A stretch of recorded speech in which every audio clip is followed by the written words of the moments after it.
wasallam. Birru, berbaktilah kalian.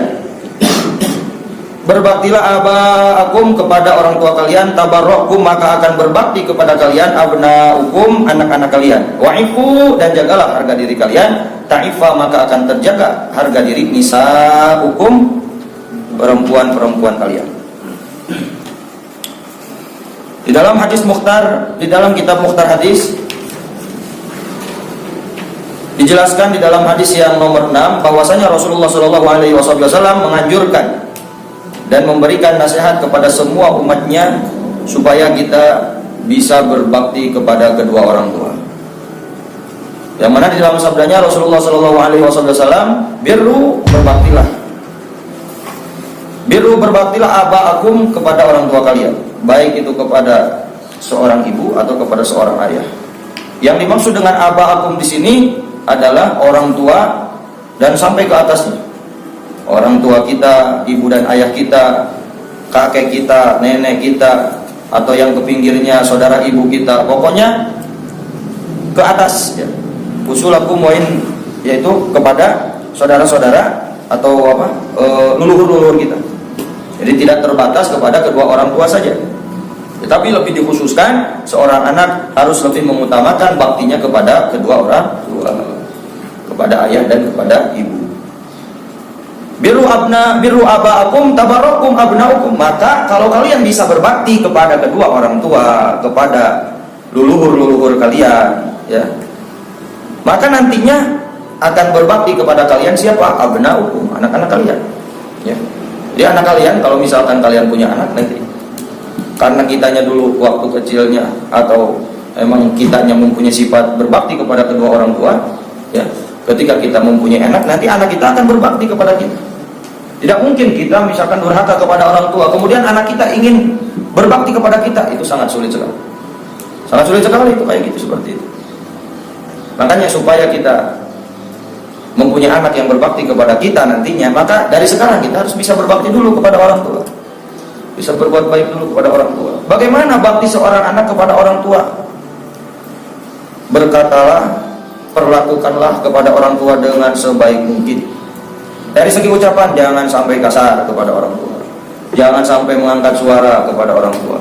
Apalagi kalau disuruh sama orang tua, jangan sampai nggak mau, jangan sampai menolak perintah orang tua, walaupun kita sedang apa.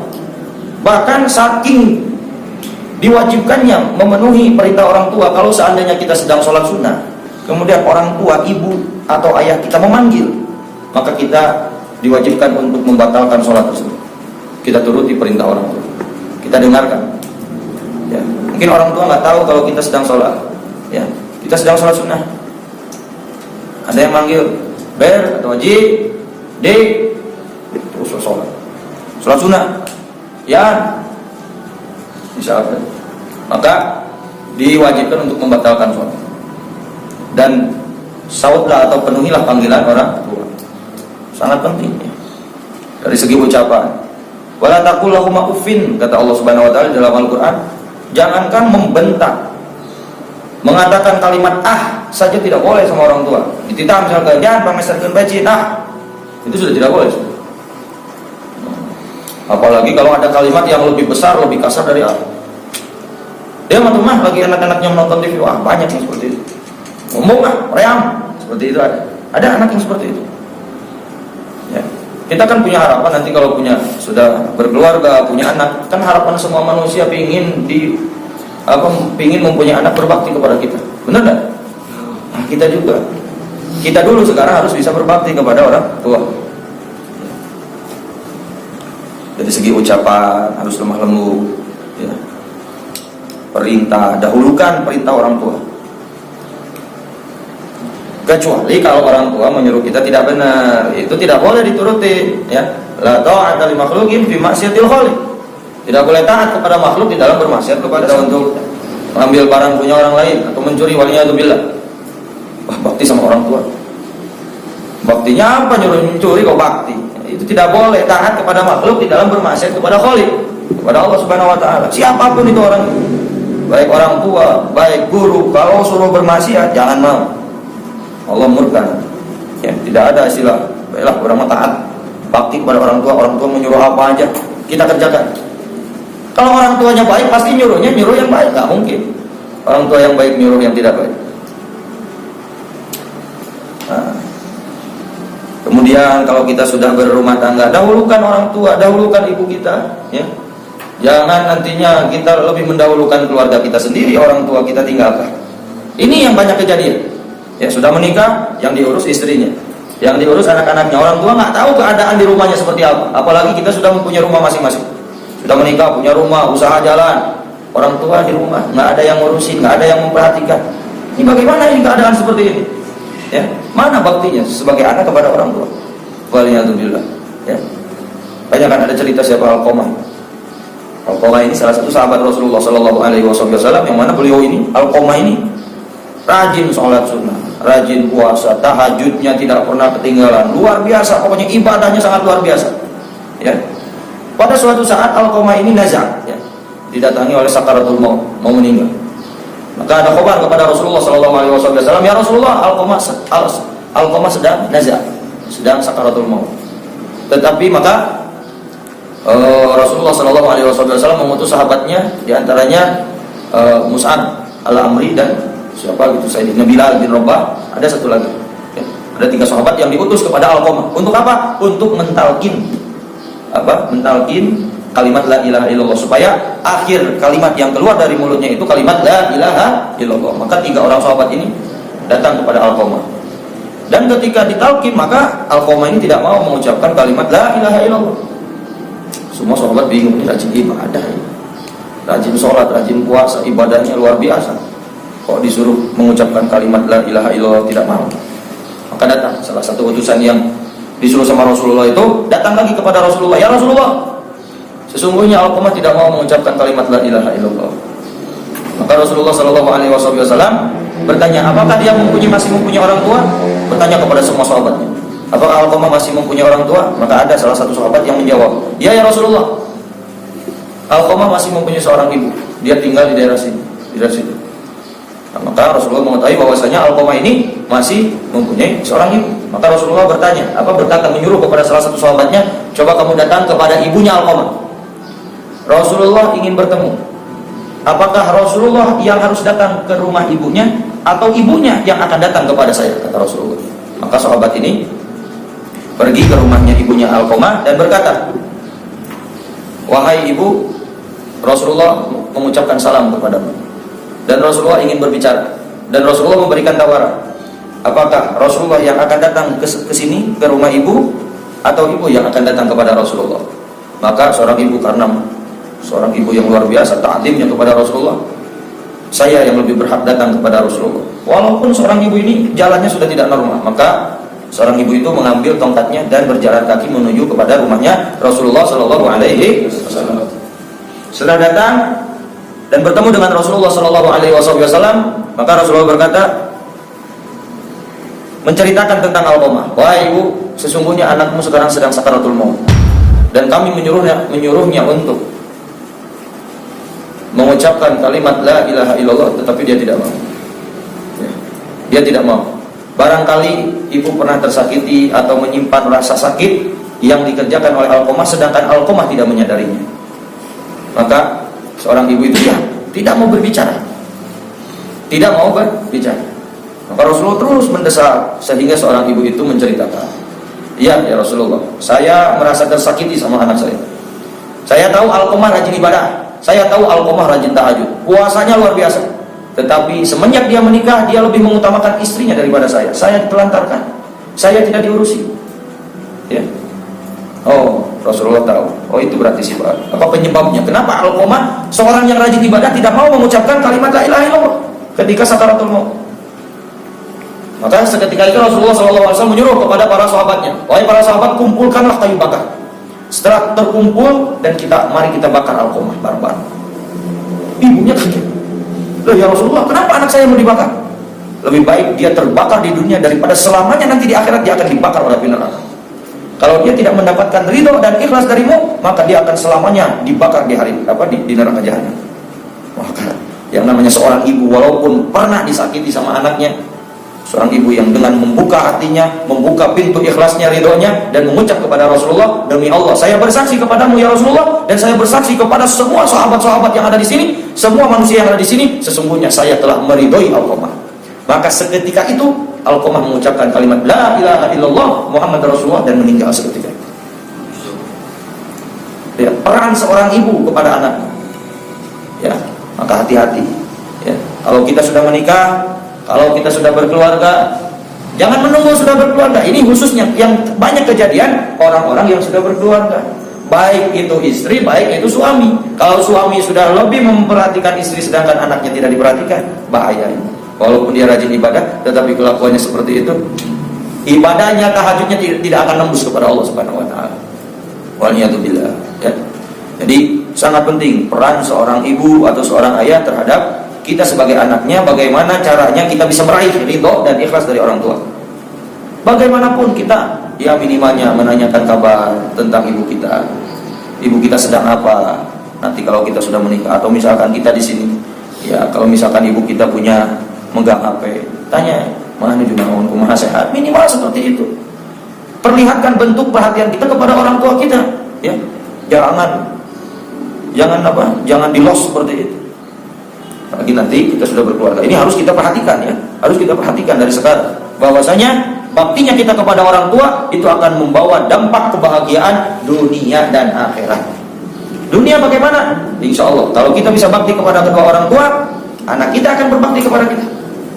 Nah, di samping itu kita akan hidup nikmat dengan selalu mendapatkan doa orang tua, yang mana doa orang tua ini doa yang tidak pernah terhalangi oleh apapun. Doa orang tua kepada anaknya tidak pernah terhalangi dengan apapun. Doa orang tua doa yang paling mustajab untuk anaknya.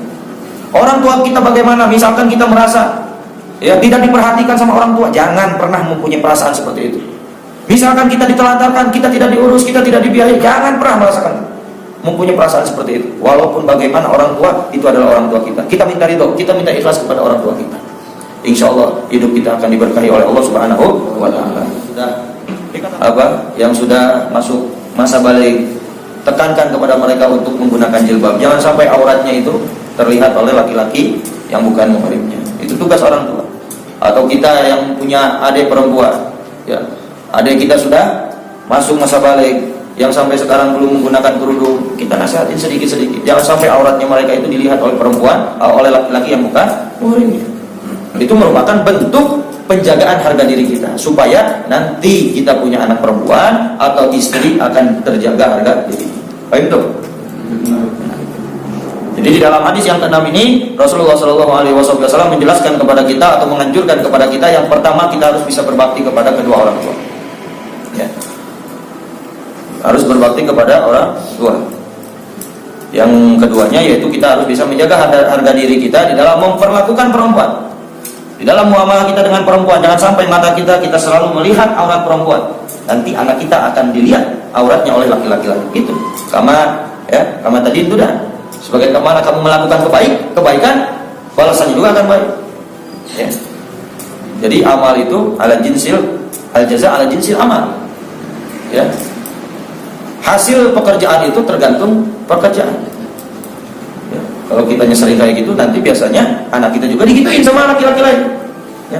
Kalau kita sering godain perempuan yang bukan muhrimnya, memperlakukan mereka, menjatuhkan harga diri mereka, nanti anak kita digituin sama orang lain. Dari mana kita? Enggak mau.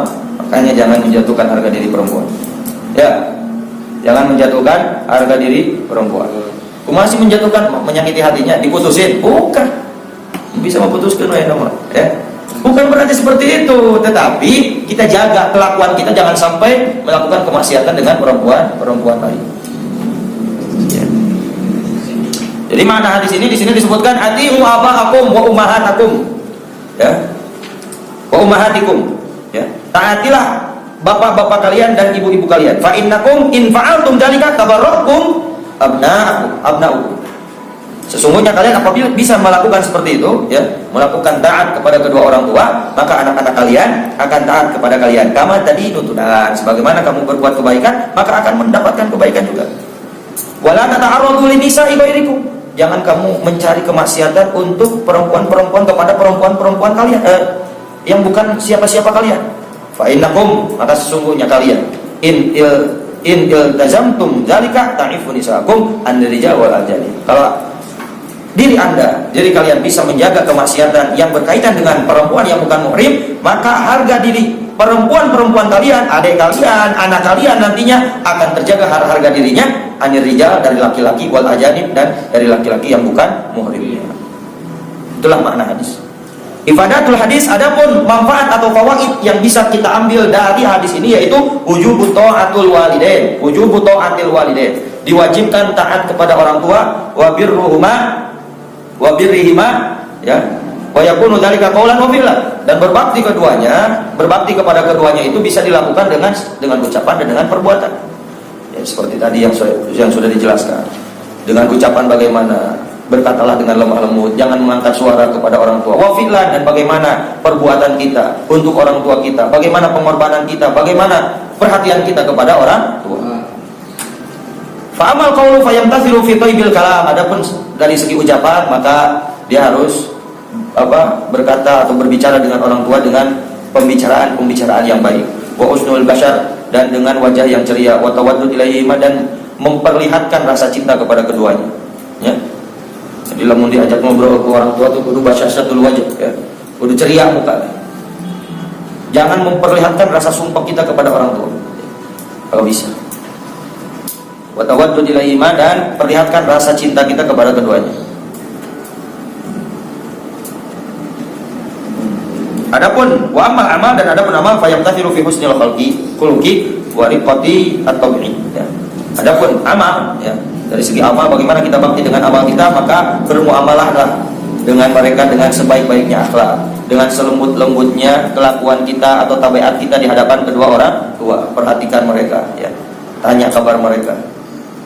Itu yang pertama. Yang kedua yang bisa diambil dari fawaid yang ada di hadis ini adalah al-amr wal hath ala ta'affufi wasyarafi wa adamin nadhari ila nisa'il ghair li hurmatihi syadidah hatta ta'ifa nisa'u.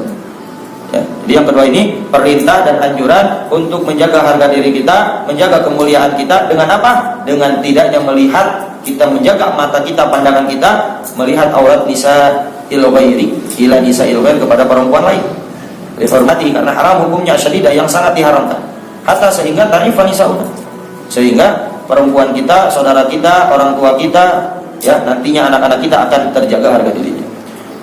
Yang ketiga, ya, fawaid dari hadis ini anna jazaa'al haq yakunu min jinsil amal, bahwasanya perbuatan atau balasan yang baik akan dari jenis amalnya itu. Amal kita baik, maka kita akan mendapatkan balasan yang baik. Seperti ini, kita bakti kepada orang tua, balasannya apa? Anak kita akan berbakti kepada kita. Kita bisa menjaga harga diri kita untuk memperlakukan perempuan lain, maka balasannya apa? Anak perempuan kita atau saudara perempuan kita akan terjaga harga dirinya. Yang keempat, yang terakhir, anna dunya kadat an takuna darul jaza, bahwasanya dunia ini hampir menjadi tempat pembalasan. Ya, bahwasanya jaza, pembalasan itu kadang suka didahulukan di dunia.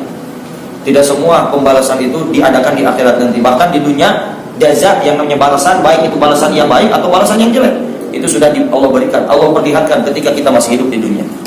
Wa anna li ba'dil ma'asi, dan bahwasanya untuk sebagian maksiat uqubatun mu'ajjal, ya. Ada ukubahnya atau balasannya, siksaannya akan didahulukan di dunia, qoblal akhirah, sebelum akhirat. Seperti orang yang durhaka kepada orang tua, itu biasanya balasannya akan didahulukan